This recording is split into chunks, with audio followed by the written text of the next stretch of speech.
तीन संशयनीर परमार्थ के कारणे साधुन धरा शरीर। देवता अपना काम बनाने में बड़े निपुण हैं। दधीच बाबा से कहते हैं कि आपने तो शरीर इसीलिए रखा है दूसरों की सेवा करने के लिए, आपकी हड्डियों की आवश्यकता है। उन्होंने कहा मांगा तो आपने गलत है, कोई अपने जीवन का दान नहीं दे सकता,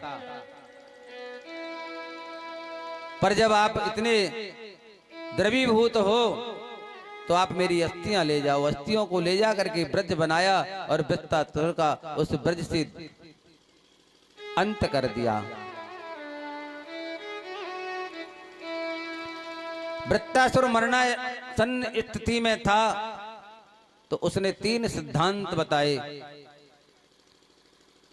तीन दृष्टांत देकर भगवान की स्तुति करता है और कहता है, हे प्रभु, जैसे चिड़िया दाना लेने के लिए चली जाती है और उसके बच्चे घोंसले में बैठे तड़पते हैं, तू मुझे ऐसा बना दे कि मैं तेरी तड़प में हमेशा तड़पता रहूं, तेरी याद में हमेशा तड़पता रहूं। और दूसरा दृष्टांत दिया, जैसे गौ माता वन को चरने के लिए चली जाती है और बछड़ा उसका इंतजार देखता है, माँ को हर समय याद करता है कि कब मेरी माँ आए और मुझे दूध पिलाए, मैं ऐसे बछड़े की तरह तड़पता रहूं तेरे इंतजार में। और तीसरा दृष्टांत दिया, बड़ा मनोहर दृष्टांत, कि जैसे कोई अनपढ़ लड़की की शादी हो जाए और उसका पति परदेश के लिए चला जाए और कह दे, वो रोने लग जाए कि आप परदेश क्यों जा रहे हो।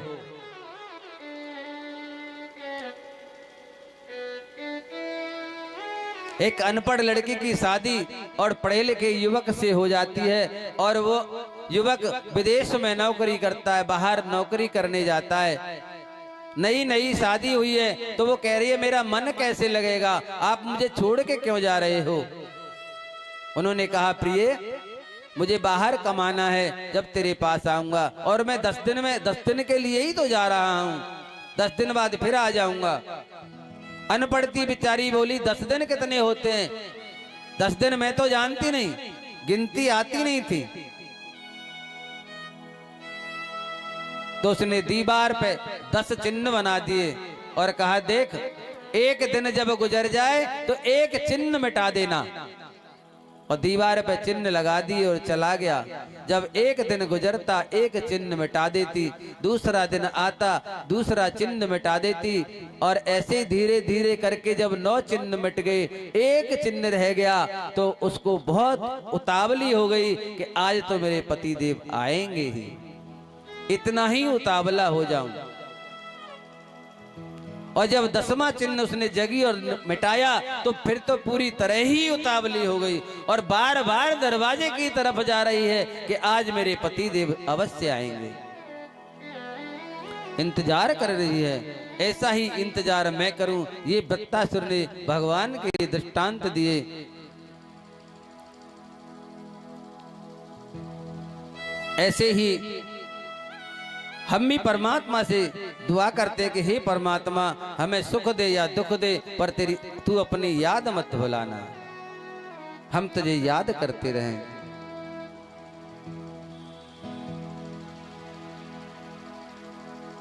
वृत्तासुर पूर्व जन्म में राजा चित्रकेतु था।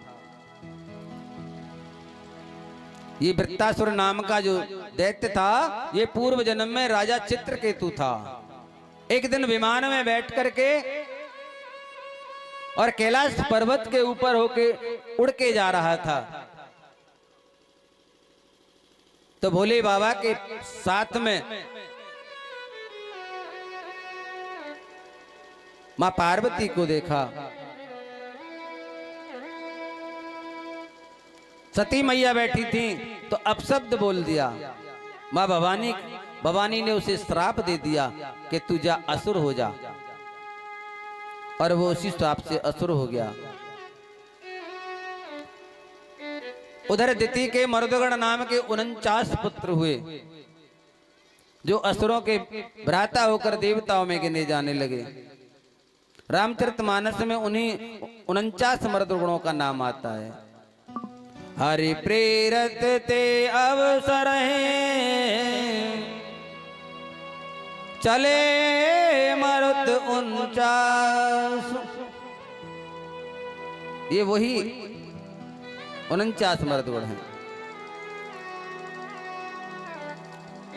अब महाराज परीक्षित सुखदेव मुनि से पूछते हैं कि एक तरफ तो भगवान को आप समदर्शी कहते हो, समान दृष्टि वाले, पर भगवान तो केवल राक्षसों का ही संहार क्यों करते हैं?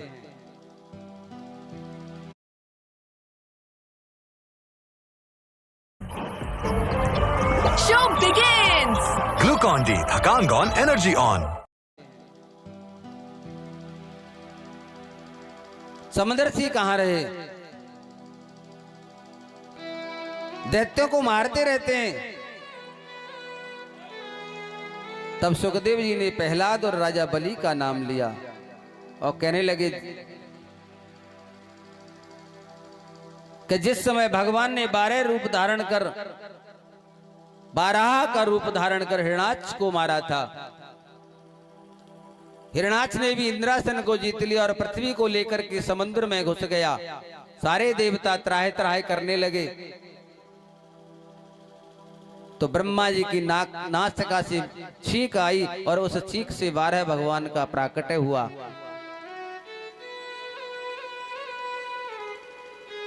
तो 12 भगवान को भगवान ने 12 भगवान का रूप धारण करके उस हिरणाक्ष का वध किया। उस हिरणाक्ष के वध से परेशान होकर के, क्षुब्ध होकर के हिरण्यकश्यप ने 100 वर्ष तक तपस्या की और अपना बदला लेने के लिए विष्णु को ललकारा। अपने आता ताइयों को छोड़ दिया, कहीं भी विष्णु का कोई नाम ना ले, ब्राह्मणों को परेशान करने लगे।